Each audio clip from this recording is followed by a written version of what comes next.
This is the best of the Rob, Arnie, and Dawn Show. Rob and Arnie's parenting tips. Oh, God, yes.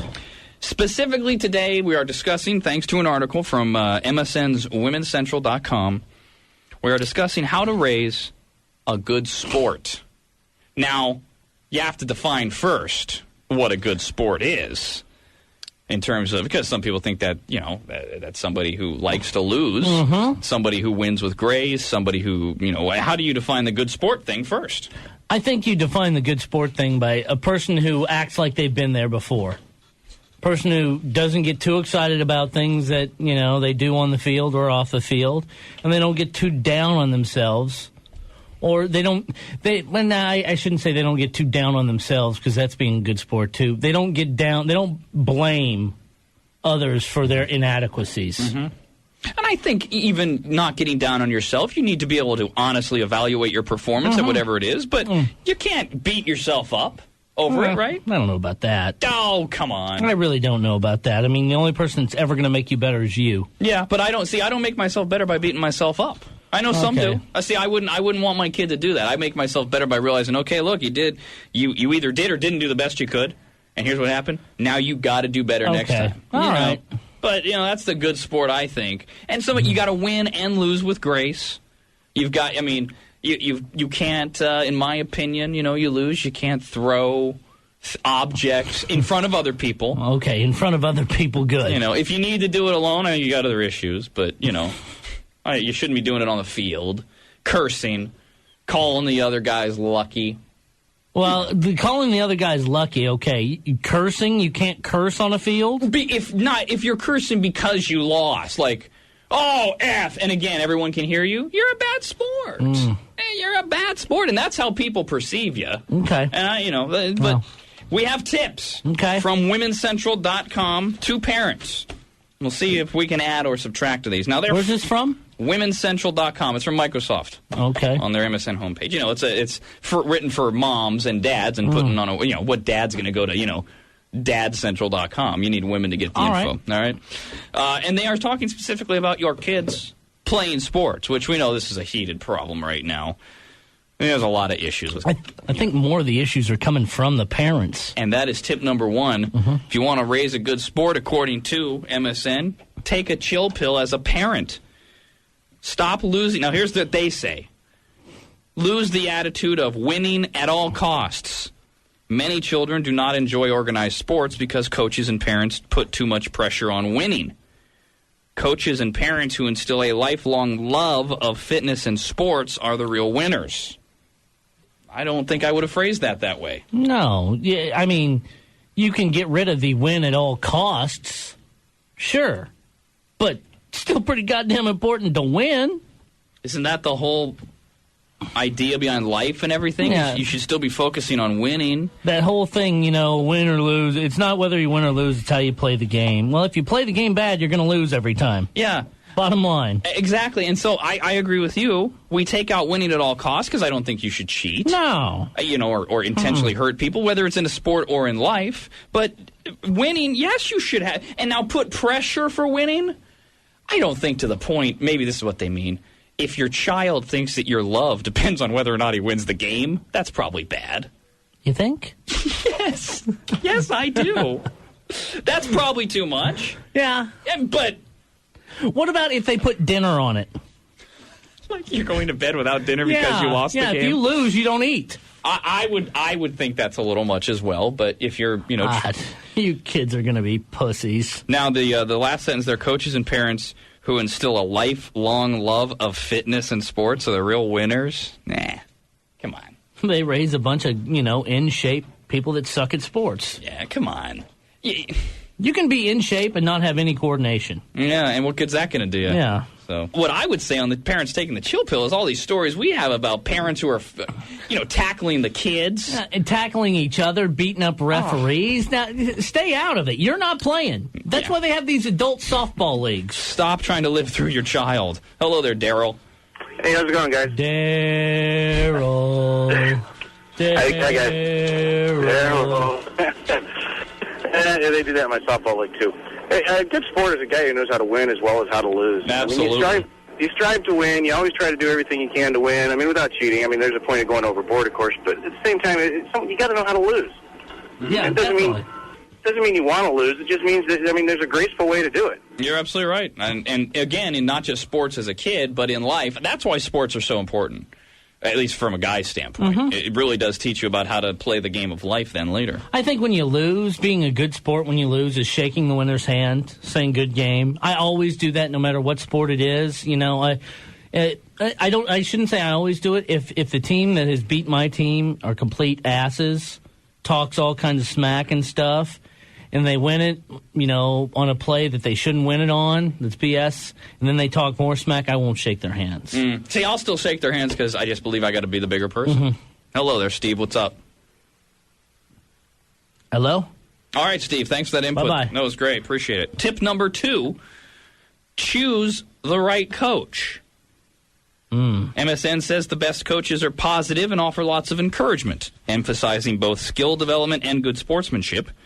They do not chastise or punish players for making mistakes. Not true. Not true. I had a coach like this. That my parents thought he was the best coach in the world. I played for the Bears one year, and we went 0-13. 0-13. Didn't win a game.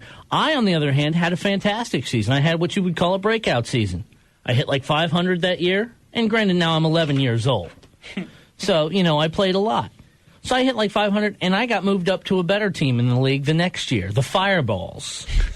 I mean, this team had everything. They had their own batter's helmets. They didn't have, you know, the league-supplied batter's helmets. They had bags. Oh, yeah. They had everything. They had cool uniforms. They didn't have the sorry, you know, yellow shirt, white pant uniforms. We had all red with the word Fireball stitched across. And I played for them, and I ran into this coach who had turned into an umpire. And in one of the last games of the year, it was a championship game. It was the game to get into the championships. I was standing on second base. Guy hits the ball, and there's a runner at third, and I was the go-ahead run. Runner from third scored. I run in, and I'm standing on home plate, standing there. Both parents are in the stands. I'm standing there saying, all right, we went ahead, and we had the hammer. So that means they got to hit one more time if we got out. Well, the ball comes in, and the catcher catches it, and he's stepping on the plate. He's stepping on the plate. It wasn't even a force at the dish. And my old manager called me out while I'm standing on the plate. That's ludicrous. And I looked at him, and I said, what? And my coach he had started out of the dugout walking, and I said, what? And he goes, you're out. And I called him a bold-faced, a rooster eater. Yes, good. And I'm screaming this, and I'm 12 years old. That's nice. I'm screaming this at him because he is just, you know, completely ruined my night. By this time, the manager's running out, picking a 12-year-old up. Now, granted, I was already 250 pounds. So he's throwing me out, and I got thrown out of the game, and my mother's just looking at me like, oh, my God. Ended up losing that game by 1 run. And I think I was a bad sport then, but you know what? He cheated. He cheated us, and it was just horrible. And see, that is why I completely disagree with this entire thing, because your child, this whole choose the right coach thing, your child needs to experience that. There are bad people in life. There are this. You know what this comes from? This comes from this whole asinine thought that we need to protect our kids and we need to give them the sheltered life. You know what? I'm sorry. Of course we need to protect them as best we can, but you cannot shield them from what the world is. The world has bad parents and bad coaches. Your kid needs to play on a little league team where his son sucks, but he's the star of the team because dad thinks he should pitch every other day and play shortstop. You got to learn how to deal with it. Don't get your kid transferred. What's he going to do? Constantly run to you? And those are the ones that do it. They grow up and they become the people that run to dad or the boss or their husbands or their wives or whatever. Now, when I was on the Fireballs, that coach, boy, he was a whole different story. He used to bench his kid all the time, which was great. And he taught me how to take out catchers at home plate. I actually took a kid out. And, you know, granted, I'm like, 200 pounds of mass running and hitting this other 12-year-old who's about 70 pounds. Jesus. And I asked my dad up in the stands, I go, did you get a picture? Oh, my God. He's laughing. Hello, Michelle. Hello. I just wanted to make a point that I agree with you guys, what you guys are saying, but possibly what they're saying is that organized sports offers a lot more to kids, like being able to learn to deal with other people's personalities and work on a team together. besides just the winning aspect. Sure, I would, and I agree with that. Maybe as it relates to number one, but as it relates to number two, then I would say that's why you leave your kid on the team with the bad coach. For exactly that reason. Deal with those personalities. Deal with the adversity. If you're dealing with a coach who hates you, find a way to make him play you more. You've got to be better, right? And organized sports teaches you about winning. Sorry. And other things. Not really. Tip number 3 from MSN, emphasize, here we go again, emphasize effort over results. Oh, no. If you got a kid that wants to play second base and you're hitting him ground balls all the time and he's going for it and he ain't getting them, how many times, hey, good job, Josh. Good job, Josh. Hey, way to hustle. What's going to happen when the ball hits him in the noggin? Hey, good job. Way to knock it down. You stupid ass. Catch it with your glove. God, that effort is schmeffort. I hate that. Good try. Good try. Either get it done or don't do it. At least he's trying. I guess there are times in life when that works. But, boy, in a competitive situation, I don't, that's a tough one. That leads on to, well, he kidnapped her, but at least he didn't kill her. Hello there, Mike. Hey, Rob. Hey. I was just calling about, you're talking about people trying to protect their kids. Yeah. I ended up assistant coaching for a T-ball league, and these guys would have the kids run the bases no matter what. I mean, the outfield catch the ball, throw it to first base, get the kid out by, 10 steps. Let the kid run. So what's the kid learn? No matter what happens, you get to go do the fun thing anyway. Oh, no, look, don't even get me started. And we've already gone round and round on T-ball. T-ball is the personification of all that is evil with our kids. Oh, sure. And that sounds like such an overblown statement. And, Dawn, when she's here, she gets so mad because she doesn't understand it, which she admits. It is literally, T-ball is literally teaching our kids to be pussies and to not appreciate what they have. And that, in my opinion, is not an overblown statement. Honest to God. It's teaching our kids to take things for granted and not try. Tip number 4 from MSN, do not rehash every detail of the game with your child. Overanalyzing can take the fun out of it. Children need to develop their instincts and learn to trust them. They don't need to dwell on every misstep. I'm okay with that.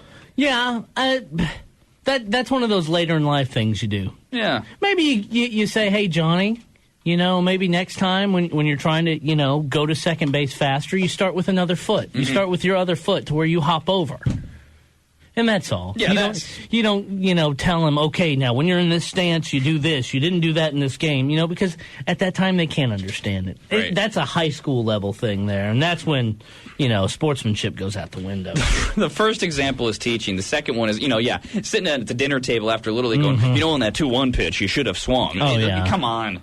Leave it alone. Next tip, introduce competition at the optimal time.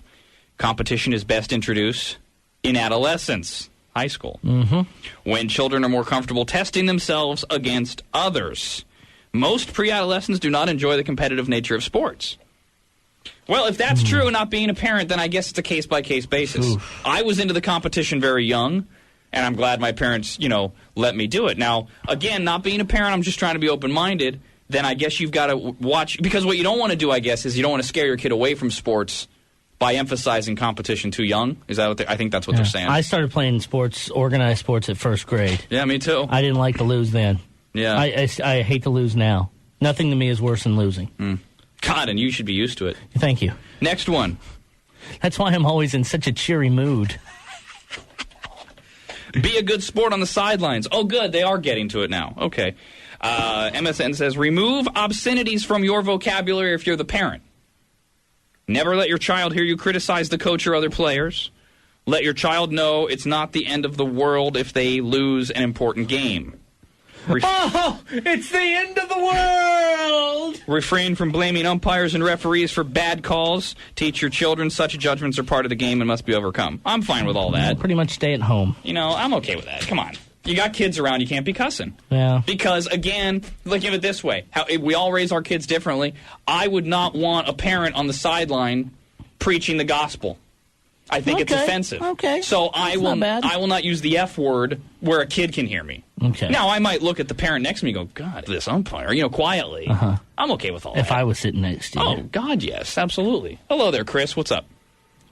Good morning. How are you? Good. How about you? Oh, very good. There is so many different, you see a lot of parents and everything that get titillated out on the fields and everything like that. There are so many different levels of play, like in soccer. There's A-leagues all the way down through C, E, F, G, different types of organizations where your child can go into competitive things.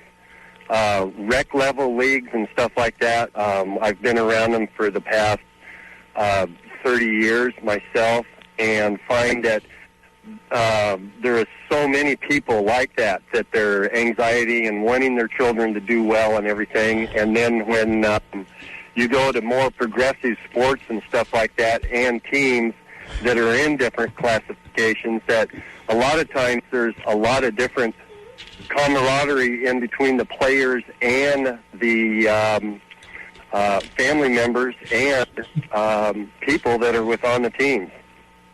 You know what, though, about that, the whole league situation? I understand what you're saying.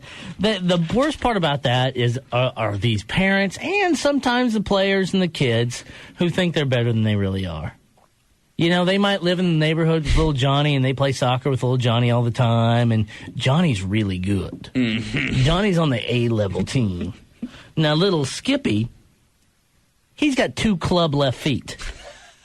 But he still plays with little Johnny all the time. Yeah. So Mom signs he and, her up for little Johnny's league. And he goes up to the A-League, and little Mommy's like, oh, Kiki, don't run so fast. My child has, 2 terrible feet. Right. You're in the wrong spot then. Yeah, you're in the wrong. And the thing is, people do not want to admit that. Yeah. That's a parent thing right there. They don't want to admit that. And you know what? It goes all the way up because those kids learn not to admit they're not good, and they go all the way up. I played in a league last year, a softball league. Thank God I had good players around me because I didn't belong in that league. I was just the coach, so I just watched them mainly.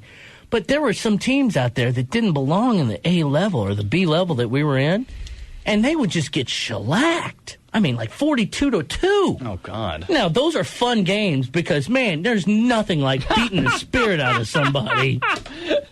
But on the other side, you need to know your limitations. Oh, God, yeah. And your limitations need to be taught to you by your parents. Early. Hello, Monica.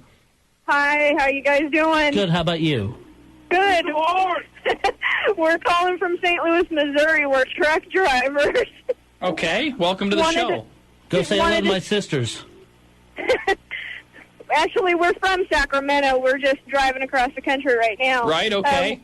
Wanted to find out what you thought of Jeter's hit last night. It was wonderful and very sportsmanlike. Awesome. What did you think about it? Well, let me tell you, across the country as we're driving across, everybody's camaraderie. Normally, it's everybody hates the Yankees, and everybody was just rooting for them last night, sitting at a truck stop. There was not one person who was against them. Yeah, well, there's no doubt. We mentioned earlier, Monica, that it's worked out the best for the country, that the Yankees are in the World Series. We're getting to see the country come together, and we're seeing the president, and we're seeing Lee Greenwood. And, I mean, the Yankees are the Cinderella team now. Thank you, Monica. We appreciate that call from, the heartland of America. Hello, Scott. Hey, what's up, guys? How you doing, bud? Hey, pretty good, man. Awesome show. Thank you. Hey, listen, check this out, man. Okay, I started off, pre-adolescent, like what we called minor B back when. And I was one of those guys that was the stumbler, the kind of guys that coach hated to put out there because every time I went out there, he put me out in right field, and I got to come back with the bloody nose, okay? Oh, jeez. Every single time the ball would bounce and hit me in the nose. One day, I don't know what happened, there was a spiritual awakening, and I couldn't hit worth a crap anyway. And I get up there, and boom, I pop a double. Wow. Next time up, boom, I pop a double. Next time up, boom, I pop a double. And then all of a sudden, for some reason, I got the knack of it, and I ended up playing at junior college. Playing baseball at junior college. So, people can't really necessarily be judged by, just by the very beginning, okay, well, my kid's going to be a lame-o or this guy's going to be a lame-o, people got to give kids a chance. You know what? This really, I think, is the core of the problem with most of America, though, is that a lot of parents, like let's say Arnie and I, and again, I admit we're not parents. We want, if our kids choose to play sports, of course, we hope that they're as successful and enjoy it as much as we do. Successful, my ass. They're paying for my retirement. That's what you hope. But see, the problem is, Scott, they might be like you. They might be late bloomers. And parents have to be patient, and they have to give the kids a chance to enjoy the game and learn it and become that good. Because in the end, that's all that matters, is you've got to be that good in the end and learn to grow and enjoy it. But too many parents don't do that. Yeah, honestly, I think that what really pushed me to just keep going is peer pressure. Just with the other kids. I grew up in a single family. My mom raised my brother and myself, and it was one of those situations. But it turned out fine. It's no big deal. So just for any possible young listeners out there, just hang in there. Don't let anything get you down. I hate that phrase. I hate the phrase late bloomer. You know what late bloomer says to me? A person that didn't practice enough when they were younger. That didn't go out there and take the extra stuff. And, they wanted to go inside and watch TV. You look at professional athletes. These are the guys who didn't. These are guys who spent a lot of time working on their game. Hey, I'm not a great athlete by any means. I mean, for my shape and size, I think I'm a stellar athlete. Well, it's amazing you don't fall over. Exactly. But, I mean, I went out there and I busted my ass to try to get better. I can't imagine what they went through. Well, but you were motivated to. Maybe kids at certain ages aren't motivated yet, and they need to learn that. The parent can't force them to be motivated to love baseball. Maybe the kid wants to learn the violin, and that sucks as a dad if you're an athlete, but give him a chance. Maybe he'll come back to baseball later. Rob, Arnie, and Dawn. Garbage. Pure garbage. The Rob, Arnie, and Dawn Show. And Dawn Show. And Dawn Show. And Dawn Show. And Dawn Show.